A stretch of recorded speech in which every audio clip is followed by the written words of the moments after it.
nurra faarra jarri karoora baasan sun immoo rafaan jiran warri sagalee kana dhageessan daawwattan hundinuu itti mari'adhaa bakka jirtanii yaada kana kaasaa karoorri ramadaana keessa ba'uu qaba akka qophii ta'uudhaaf nasihaan asirra dhaabbadhee warra sagalee kana dhaga'uu fi viidiyoo kana argu hundaaf nama dhimmisaa dhimma quraanaa ta'e hundaaf wantan dhaam warra majlisaa qofa otoo hin taane jechuudha. Halkaniif guyyaa hirriba dhiisanii taa'anii karoora baasaa. Kanaaf maal goonu? Falasaa. Isin hundinuu mari'adhaa. Namni quraana qaraasuu keessatti rakkattan, quraana otoo qaraasiftanuu namni quba isin dhabuudhaan akkuma tokko gatamtanii, beeloftanii, daartanii, manni mana kiraa ofirraa kafaluu dadhabdanii rakkattan. Mannaafashaan magaalaa hunda keessa jiru kun maal hojjetaara? Mannaafashaan jiru mannaafashaa safuu keenya, safuu aadaa biyyaa, aadaa amantaa, aadaa hawaasaa cabsu akka hin taane bakka bashannanaa jiraachuun isaa hin barbaachisa. Hundinuu rabbiin ramadaana kana keessatti baajata isa biraa ta'e rabbi isinii baasee isinii wakkalamee mushurraa laylatul qadrii isin taasisee bara kana keessatti baajata addaa rabbi isinii ramadu. Har'a miidiyaan barakaa magaalaa Aggaarotti argama. Maashaallah jennee irraa fi agalatoomu haa ta'u malee akkuma istuudiyoo tokkotti buufanni isaa inni tokko magaalaa Aggaarotti asumaan nu beekaa jechuun barbaada. Jimmaa fi Aggaaroo irraa istuudiyoon gurguddaan siichi kasafamuudhaa teenya yaa warri quraana rabbii gattan masjidumaaf madrasaatti gattanii mana keessanitti galtan bakka quraanni itti qara'amu gattan bakka quraanni itti qara'amu mana horiin itti galu fakkaatee ofii keessanii insaanaan fooqiidhaan ijaarrattanii keessa jirtu. Yaa nama rabbiin waa sitti kennee harkaa qabdu mee deemii mana quraanaa sana laali. Mana quraanaa ollaa keetii, mana quraanaa naannoo keetii otuma argituu bira dabarfataatta caccabaa sana. Bar rabbiin garuu irraa si gaafata. Tamsaasa Islaamaa miidiyaa barakaa madaasa rabbiidha kan nu qabnu harkaa kirmaanii isaatii bu'ee gara dakaa tamsaasa Islaamaa miidiyaa barakaa. Bismillahir Rahmanir Rahim. Alhamdulillahi Rabbil Alamin. والعاقبة المحمودة للمتقين ولا عدوان إلا على الظالمين كالمبتدئة والمشركين والصلاة والسلام على نبينا الأمين محمد وعلى آله وأصحابه أجمعين. أما بعد، أيها المتابعون والمتابعات والمستمعون والمستمعات، السلام عليكم ورحمة الله وبركاته. كابجمتوتا daawwattootaa fi dhaggeeffattoota miidiyaa barakaa rabbi sina barakeessu akkuma maqaan miidiyaa barakaa bareedetti barakaan manaa fi qalbii keessan keessa jiruudhaaf jireenya keessan keessa rabbiin isinii haa galchu jechaa. Egaa har'a miidiyaan barakaa magaalaa Aggaarotti argama. Maashaallah jennee irraa fi agalatoomu haa ta'u malee akkuma istuudiyoo tokkotti buufanni isaa inni tokko magaalaa Aggaarotti asumaan nu beekaa jechuun barbaada. Jimmaa fi Aggaaroo irraa istuudiyoon gurguddaan jira jennee yaadna garuu qilleensa irra jira. Jimmas haa ta'u malee Aggaaroon lameen kunuu istuudiyoo miidiyaa barakaa barbaachisu, miidiyaa barakaa fakkaatu qopheessuun nurra jira. Isin daawwattoonni immoo nu gargaartanii yoo rabbi fedhe istuudiyoo Qanaatul Barakaa jedhu inshaallah yoo rabbi fedhe yeroo gabaabaa keessatti ni qopheessinaa, isinii waliin taanee ni mijeessina jennee yaadna. Galatoomaa jechuun barbaada. Itti aansuudhaan manni marii dhimmoota islaamummaa magaalaa Aggaaroo erga filatamee filannoo raawwatamee ka'ee booda sochii hedduu socho'aa turreerra. Namni waan bakka tokko hojjetamaa jiru yoo haasa'e tarii namni bakka kanarratti hirrina qabdu bakka kanas sirreeffadhaa jechuu danda'a. Namni immoo hamma keenya hin geenye hamma keenya socho'aa hin jirre nurraayis fudhatee muuxannoo ta'uufii danda'a waan ta'eef hundallee yoo dhiifne waan garii inshaallah isinii kaasuu yaala. Kunis maal inni tokkoffaa irratti akkuma waliigalaatti mana marii jechuun kun maal inni al-majlisul a'laa lishu'uunil islaamiyya jedha. Majlis jechuun mana marii jechuudha. Al-a'laa mana marii ol'aanaa jechuudha. Mana marii ol'aanaa lishu'uun dhimmoota al-islaamiyya islaamummaa. Manni marii kun kan inni hundeeffameef dhimma maaliitiif jechuu of keessaa qaba maqaan kun. Yoo wanni majlisa ibsu wanta akka maqaa isaa isa ibsu hin jiru. Dhimmoota dhimma tokko qofaa miti. Dhimmoota islaamummaati. Islaamummaan waa hedduu qaba. Dhimma hayaata jiruu ilma namaa hunda keessatti islaamummaan keessa seena. Akkuma san dhimma bakka islaamummaan seene hunda manni marii kun seeneeti hogganee bakka qajeelfamuu qabu qajeelchee bakka sirreeffamuuf jabeeffamuu qabu sirreessee jabeessee hogganaa jechuudha. Haa ta'u majlisnii fi hawaasni keenya yeroo ilaallu baay'ee filateera agalatoomu filannochi darbeera warri filatamee bakka qabateera biiroo qabateera. Hojiin isaa akkami eessa jira?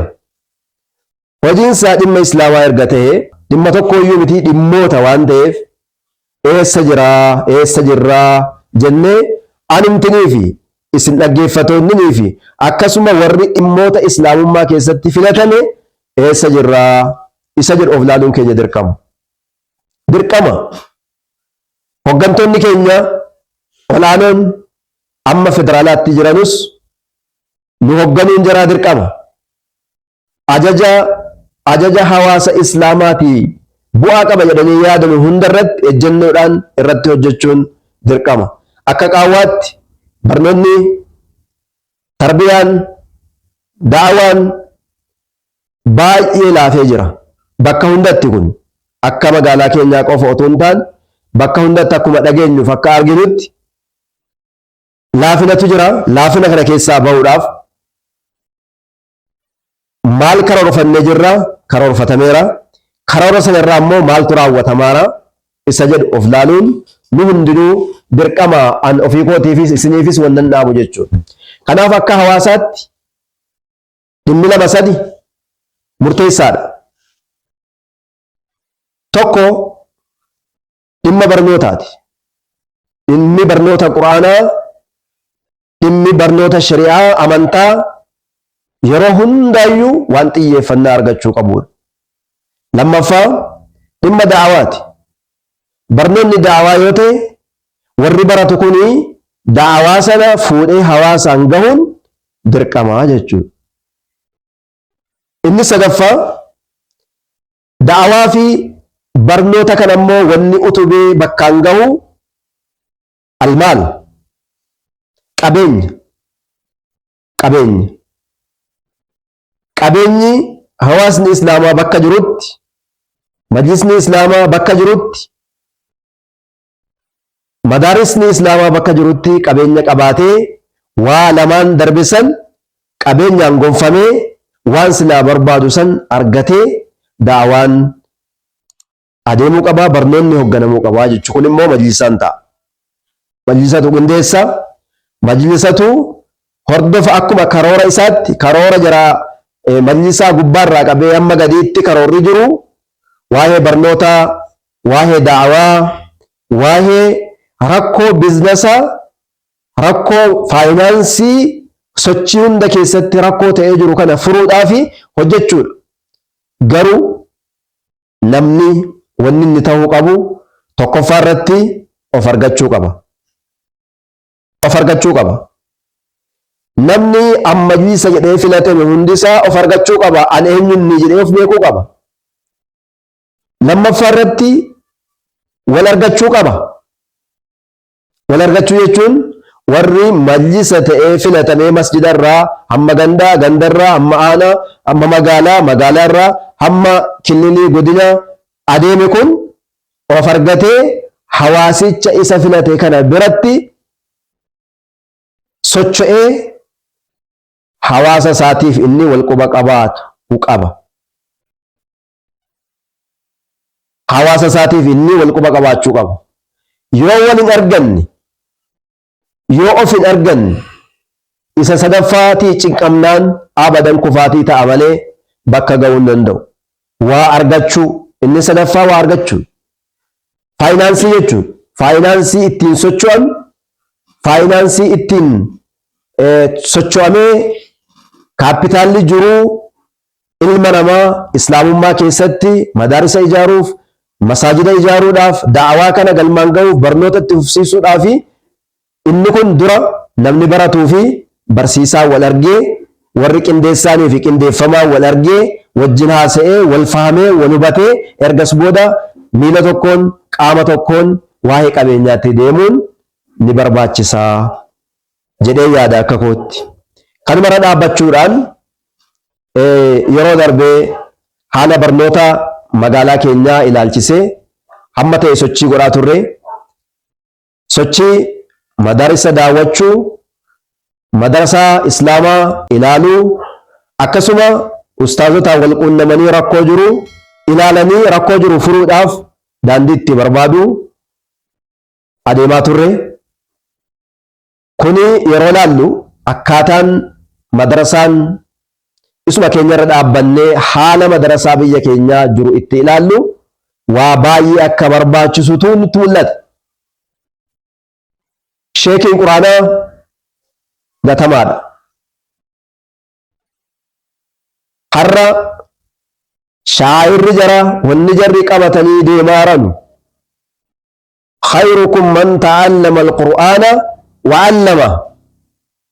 Caalaan keessan nama quraana baratee barsiise jennaan baratanii quraanicha barsiisaaru malee irra guddaan ustaazotaa baay'een jaraa quraanaa wajjiniin keessummaanii quraana biratti irraanfatamanii quraanaa fi ijoolleen akkamitti jiru, ijoolleenii fi ustaazonni akkamitti jiru hordoffiin qabu. Kanaaf majlisni keenya akka magaalaa Aggaarotti waan kana abbummaa fudhatee sirriitti hordofee hawaasaa fi ustaazota walitti fidee akka inni ustaazotaa wajjiniin maatiin barattootaa barnoota akka jarri hordofanuudhaaf ustaaznii fi maatii yoo wal quban qabaanne ijoolleen waa barachuu hin dandeessu. Akka jarri wal quba qabaatanii itti adeemanuudhaaf egaa hamma ta'e eegalli irra jirra. Du'aa inuu kadhadhaa jechuun barbaada. Ammas rakkoon guddaan jiru galtee nama hundaafuu haa ta'u amma ramadaana kana baay'een madarasaa ni dhaaba. Ramadaana booda jammarama. Eegalaaf akka qophii ta'uudhaaf nasihaan asirra dhaabbadhee warra sagalee kana dhaga'uu fi viidiyoo kana argu hundaaf nama dhimmisaa dhimma quraanaa ta'e hundaaf wantan dhaam warra majlisaa qofa otoo hin taane jechuudha. Karoorri baafatamee madrasaan akkaataan inni itti jiru tokko hundinuu masjiduma koottin madrasaa kan koo qaraasisaa isa jedhu malee madrasaa jiru kana wal quunnamsiifnee walitti finnee humna walii taanee deemne wanti jedhu hin jiru. Tokkoffaa wanti nu kuffise kana nu kuffise masjidni jiru inni jamiis inni jumaas hundi isaatu bakka jirrutti madrasaa koo kun anaaniyyaa jedhama. Madrasaa keenya maaliif hin jedhamne? magaalota jiru hunda keessatti hammam beeku keessatti akka Oromiyaa keessatti irra guddaa akkuma dhageenye arginutti madrasaa wal qabatee madaarisni 3-4 madaarisni 5-10 walitti dabalamee elementarii of danda'aa ta'e amma 8 qabaatee sana booda walitti dabalamee immoo akka magaalaatti akka aanaatti haayiskuulii ofiisaa banatee madaarisni kutaa 8 barsiise kun immoo haayiskuulii taanawiyyaa 8 booda hamma 12tti bakka jarritti baratanu godhee yoo jedhee madaarisni elementarii hamma kutaa 8 adeeme kun achirraa baajatii isaa irratti wal gargaaramee isa kana haayiskuulii kun immoo qophaa'ee yoo jedhe silaa karaa gabaabaadhaan kallattii gabaabaadhaan sadarkaadhaan ijoolleen keenya kunuunfamaa barnoonni islaamaa kun bakka gahuu danda'a jechuudha. Kun hin jiru. Warri kophaa deeme 8 gahe 9 gahe kophaa isaa deemaara waan ta'eef humna dhabee kufee inni kaan gara 6tti gara 4tti gaddeebi'ee kutaa kana qofa irratti dhaabee gaafa hamma sana qaraa'ise ijoollee facaasaara ijoolleen achitti barattee baate kun eessa jirti? Eessatti barataaru? Madrasaa barataa achi gahan halqaa dhaquudhaaf barnoota barbaadu halqaa dhaqanii qara'uu hin danda'an. Kanaaf ijoolleen mana madrasaa kana keessatti guddatti gaafa achi deebitu maal hojjetti isa jedhu quraanaa wajjiniin eessa oolaatti gara dhugaatiitti deebiti gara muuziqaatti deebiti gara zinaatti deebiti gara badiitti deebiti gara hannaatti deebiti gara bashannana adda addaa jedhaniiti amma ijoolleen moobaayiliitti kenname jennaan haala biraatti jirti jechuudha. Kanaaf karooratti baafannee madaarisa kana wahdatul madaaris tawxiidul madaaris hamma danda'ameen ganda tokko keessatti madrasaan jiru yoo madrasaa 3-4 ta'e yoo 5-6 ta'e 5-6 kun walitti dhufee madrasaa jabaa madrasaa of danda'a madrasaa seera guuttatee sadarkaa isaa eeggate yoo godhate akkasuma akkasiin sadarkaa itti aanutti guddataa deemnaa jechuudha. Kanaaf kootii dhiifnee kootiin sadarkaa oolmaa daa'immaniitti masaajida hunda haa jiraatu masjida hunda haa jiraatu sadarkaa tamhiidaatti erga jiraate booda madaarisa masaajida jiru irratti yoo jiraate achirraa kaasee immoo sadarkaa gireediitti immoo sadarkaa fasliitti yoo walitti fidame madrasaa jabaatu ijaaramee ijoollee hadha gara rakkinaatti deemaaru gara badiitti deemaaru kana baraaruu dandeenya. Tokko kana lammaffaa ustaazonni madrasaa barsiisan akka magaalota gurguddaatti hin beeknu akka magaalota xixiqqaa kililii Oromiyaa keessa jiru irra guddaa isaa quba qabna. Haa ta'u malee warri godina irra jiruu fi aanaa irra jiruu fi magaalota irra jiru kuni rakkina guddaa isaa jira. Maal inni tokkoffaa damoosa ustaazaa irratti hin hojjetamne qaala'insi jiru akka jiruun ol deemaara garuu kan hamma yawwanaatti qaala'insi isa biran gahin ustaazota madrasaa qofa. Qaala'insa jiru isaa namni beeku hin jiru. Isuma barreen gaddaa bara waggaa 5 dura 2,000 nyaatu 3,000 nyaatu 4,000 nyaatutu amma yawwanaa achuma jira. Illaa man rahimallah. Hamma beeknu keessatti madrasaan gariin bakki gariin sadarkaa isaatii yeroo yeroodhaan dabalaa fi deemuu danda'a. Garuu hamma beeknu irra guddaa keessatti immoo ustaazonni madrasaa miidhamaadha. Miidhamee hafuu qofaa miti amma tasfaa kutataa deemaaru. Bakka dadhabnee irraa sichi gara jiruu keenyaatti gara qansiraadhaan jiraannee ilmaan keenya bulfanna malee madrasaa kana keessatti hamma yoomitti miidhamaa jiraanna. Isa jedhu tasfaa kutataa deemaaru jechuudha. Gaafa ustaazonni barsiisonni islaamaadhaa harkaa qabnu gaafa madrasaa gadhiisee deeme ijoolleen keenya eenyutu sarakkabaara? Eenyutu nurraa fudhata? Garuu karoorritti baara ijoollee keenya nurkaa fudhatamuudhaaf. Namni nurkaa fudhatu immoo baay'ee jira. barrii mana keenya irra barrii madrasaa keenya irra dhaabbataara namni ijoollee irraa fudhatu. Isa kanaafi isuma amma madrasaan jiru ustaazonni gariin dhiisanii irraa yaa'anii bakka adda addaa quba qabnu keessatti jennaan madrasaan kutaa 3 kutaa 2tti deebi'ee kan kutaa 5 kutaa 4 kutaa 3tti deebi'ee sababa ustaaz rabuutiif jechuudha. Lammaffaan kana rakkoo jiru ilaallee dhageenyee karooratti baafachuun wal dammaysuu wal yaadachiisuun nu barbaachisaadha. Rakkoonni sadaffaa madrasaan bakka gariitti ijoollee baay'ee qaba. Ustaazii tokko lama qaba. Ustaazni tokko gara nama 150 200 qaraasisa.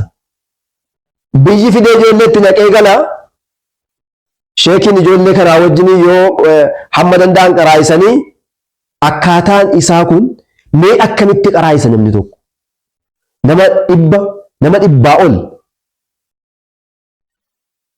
mee isinumtitti yaada hin jiru wanti kun bakka adda addaan jiru wanti kun calluma jedhaniituma ustaazota qofatti gatamee ustaazni kun akka waan madrasaan kun kansaa quraanni kun kansaa jiruun ijoollee kun kansaa ijoolleen kun akka waan kansaati ijoolleen akka waan abbaan qabneeti akka waan yatiimaati kun immoo maaliif ta'a nama madrasaadhaaf sheekii waggaa irraa waggaatti quban qabne jira erga fidee ijoollee ol galche tokko kan biraammoo amma silaa inni bareedaa ture fidanii quba dhabuun sunu wayyaa ture amma immoo maaltu jira ijoollee akka jiruun madrasaa keessaa baasanii bakka biraa geessutu jira ijoollee bakka itti dhiisutu jira barandaatti baasutu jira sababaa maaliin barnoota sababeeffachuudhaan barnoonni quraanaan ta'u quraanni barnootaan ta'u sa'atan wasaa yeroo na qoodamu 100% quraanaa godhaa jedhaan jirru 100% barnootaa godhaa jedhaan jirru garuu tokko immoo gaafa mo'atee jedhee hundaanuu hirrina dhufa jechuudha. Kanaaf sa'atan barnoota akaadaamii yoo baratan wasaatan barnoota shari'aa yoo baratame lamaaniinuu ijoolleen keenya cimtuu taatii jechuudha. Kanaaf rakkoo kanaa saaxilamneerra isin maal jettu? Maal goonu? Akkamitti furama? Eessaan baaneeti? Rakkoon immoo hin dubbanne jira. Rakkoon bakka hundatti bara kana booda Rabbi nurraa haa deebisu. Karoora itti ba'a. Karoora barnoota shari'aa dhabamsiisuudhaaf barnoota islaamaa dhabamsiisuudhaaf nutti ba'u kan beeynuuf kan hin beeyne hundaa Rabbi nurraa haa dhoowwu du'aa kadhadhaa. Nurra faarra. Jarri karoora baasan sun immoo rafaan jiran.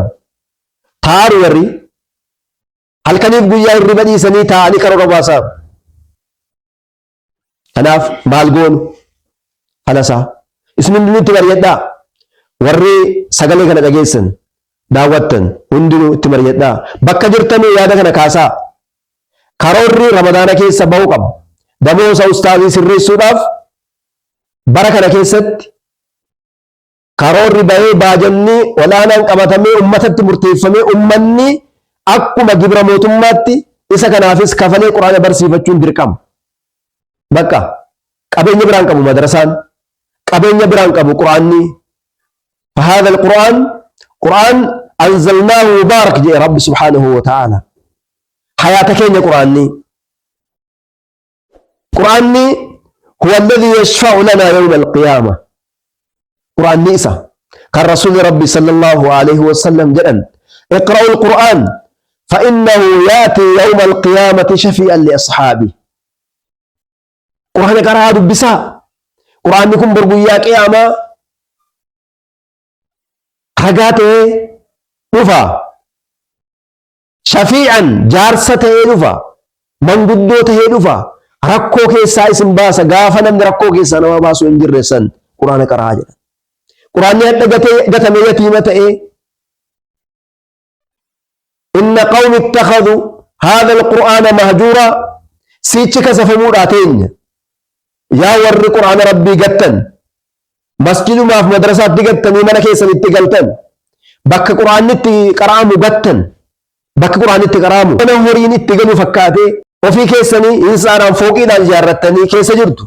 Garuu bakki itti quraanni qara'amaaru yaa nama rabbiin waa sitti kennee harkaa qabdu mee deemii mana quraanaa sana ilaali.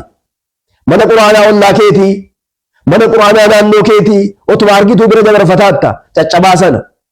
Bar rabbiin garuu irraa si gaafata. Hadaraa jiran rakkoodhaaf saaxilamaarra quraanni abbaa qaba. Innaa naxnu nazzalna dhikra wa innaa lahu laxaafiduun ni eeggatanni garuu yoo isa kaddamuu dhiifne nuti miidhama quraanni miidhamu. Nuti kasaara quraanni kasaaramu. Kanaaf ammarraa waamichi kan koo nama hundaaf yaa ustaazota immoo barsiisota quraana rabbiin carraa isinii taasisee khayrukum man ta'allama al-qur'aana wa 'allamahu jechuu carraa isinii taasise ofitti gammadaa jiraadhaa. Qabeenyi namaarraan kaatina rabbi isinii hawakkalamu bakka jirtanutti. Rabbi isin bira haa jiraatu, rabbi isin haa gargaaru. Duris miskiinumaan yatiimumaan rakkataadhumaan iyyii eegamee quraanichi kaddamamaa as ga'e. Ammas rabbi isinii achitti otoo nama biraa beekee warri waa qabu warri qabeenyaan gurguddaa ta'an quraana kana eegan jechuu otoo beekee rabbi jaratti kennaa beekaa. Amaanaa kana isintu danda'aaf isinitti kennate. Amaanaa rabbii baataattu. Amaanaa rabbii kana rabbiin harkatti haa eegu. Rabbiin nama harkatti eegamee shillimaata guyyaa qiyaamaa san ahlullaahi wa khaassatuhu san nama argatu rabbi nu haa taasisu. Rabbi subhaanahu wa ta'ala akkuma rasuulli rabbii jedhan alayhi salaatu wassalaam inna lillaahi ahliin rabbi maatii qaba jedhan. Eenyunni yaa rasuulli rabbii jennaan sallallahu alayhi wasallam hum ahlul qur'aan. Ahlul qur'aan ahliin qur'aanaa hum ahlullaahi wa khaassatuhu.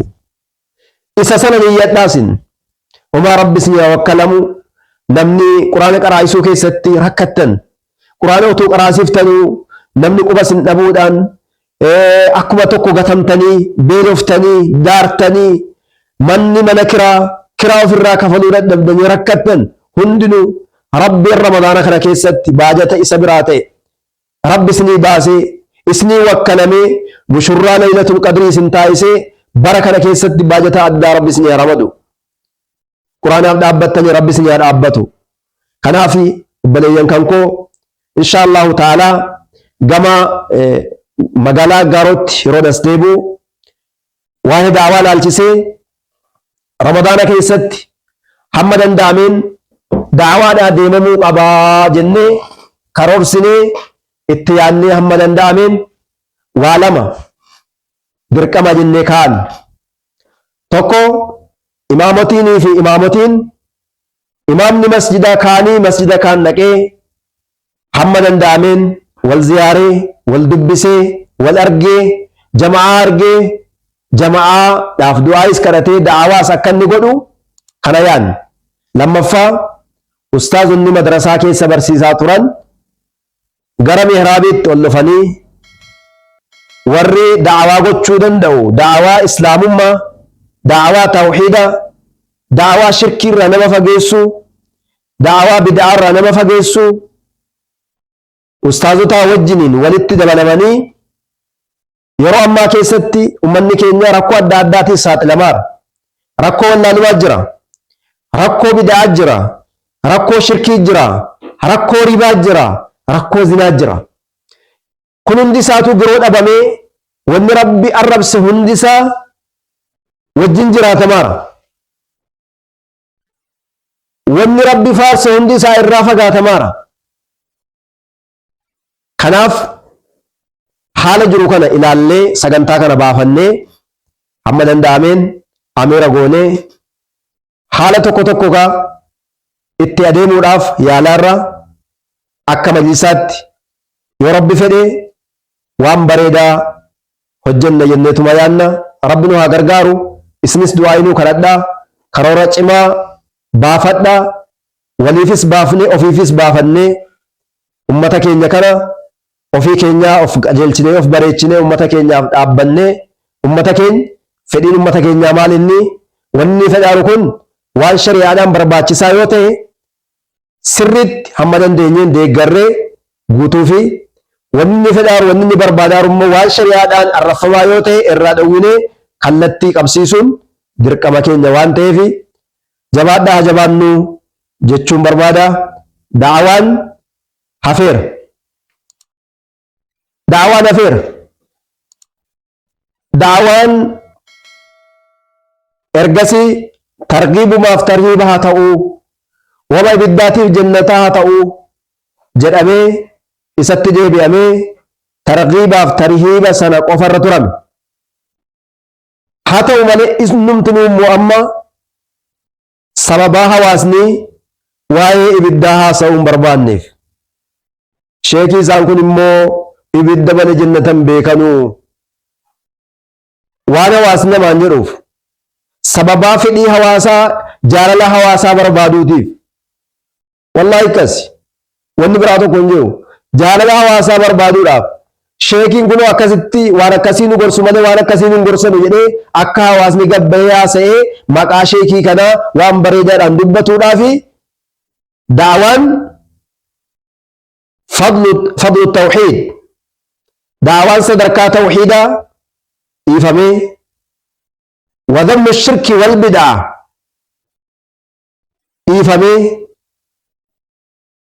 innumni targiibaaf tarhiibaa namarkaa faca'ee akka jedhamu kunnaa caalima addawlati wa caalima dhumma caalima mootummaa waa mootummaa jaallachiisuu fi caalima ummataa waan ummata jaallachiisu malee caalima millaa akkuma ulamaa hin jedhan beekaan bakka saditti qoodama beekaa amantaadhaaf dhaabbate waan amantaa irratti xiyyeeffatee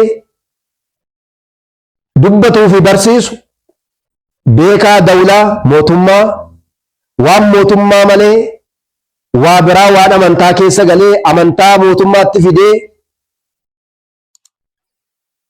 gara mootummaatti fassaruu malee amantaa mootummaa gara amantaatti geessee amantaa isaa eeggatee kan mootummaas gara mootummaatiin kan amantaa isaas gara amantaa isaatiin kan hin haasofne jechuudha.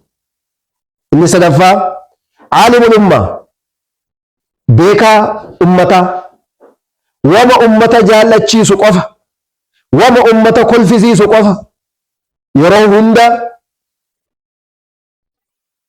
arrajaa alkhawfu warrajaa waa'een nama sodaachisuutii fi waa'een nama kajeelchisuu waa lamaan kana wal bira qabanii haasa'uu dhiifamee jira. Kanaaf falna'ud ilaa asnal awwal gara adeemsa keenya duraatti gara karaa keenya duriitti deebinee nama jaallachiisuudhaaf akkuma rasuulli rabbi alayhi salaatu wassalaam jedhan namni jaalala namaa barbaade rabbiin dallansiisee rabbiin irratti dallanee namallee isatti dallansiisaa jedhan. Arra jaalalli namaa nu jaallataara fakkaata malee dudduubbaan quba nutti qabaara. Nu faarsaara fakkaata malee dudduubbaan nu arrabsaara. Kanaaf jaalala namaas argachuu hin dandeenyu, jaalala rabbiis argachuu hin dandeenyu yoo jaalala namaa barbaanne dallansuu rabbii filanne.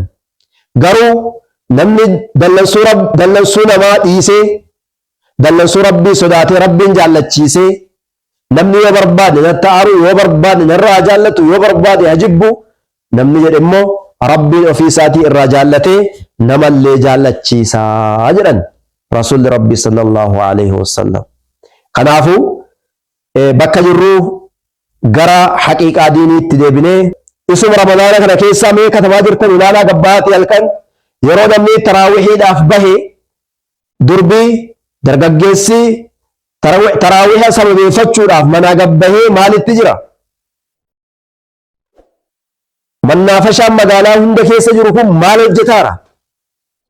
Asumaanuu mannaafashaan jiru mannaafashaa safuu keenya, safuu aadaa biyyaa, aadaa amantaa, aadaa hawaasaa cabsu akka hin taane asumaanuu warri mootummaa ta'es immoo kana beekee bakka bashannanaa jiraachuun isaa hin barbaachisa. Garuu bakka bashannanaa ta'ee bakki bashannanaa safuun namaatti cabu, safuun biyyaatti cabu, safuun amantaatti cabu, safuun aadaatti cabu ta'uu qabu. Ta'uu qabu. Garuu yeroo ammaa keessatti mee hubadhaa, ummanni masjidarraa masjidatti deema, masjida sana dhaqeera, innumti jamaa wajjinii salaatu kuni gaafa gabbahe eessa jira? Maalitti jirama? Ramadaan mana keessa. Kanaaf daawaa kanaallee haa godhamu. Daawaan kanaallee haa godhamu. Bakka jiramutti daawaan waa'ee zinaa, akkaataan zinaa baay'atee footi dhiifamee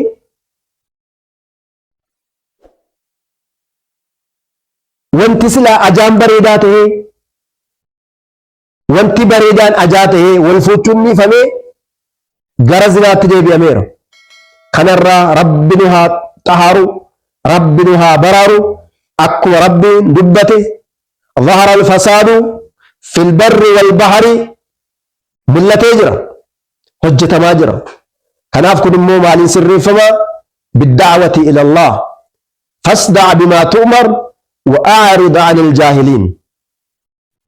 Kanaaf hundi keenya warra waan dhagaheen fayyadamu rabbi nu haa taasisu, warra gorsee anilleen dura jalqaba irratti namatti fayyadame rabbi na haa taasisu, isinis namatti fayyadame rabbis na haa taasisu. Barakadhaa, ulfaadhaa, kabajni, ulfinni qooda keessan haa ta'u. Ramadaana kana keessa warra halkansaa guyyaasaa carraa nuu kennametti fayyadamee waan silaa argatamuu qabu hunda isaatu argatee, waan milkaa'uu qabu hunda isaatu milkaa'e rabbi nu haa taasisu. Shukran. هذا وصلى اللهم على نبينا محمد وعلى آله وصحبه وسلم أجمعين. السلام عليكم ورحمة الله وبركاته. تمساس إسلاما ميديا بركة مدى سربيدا كنو حركة كمالي ساتي هوي كردكا تمساس إسلاما ميديا بركة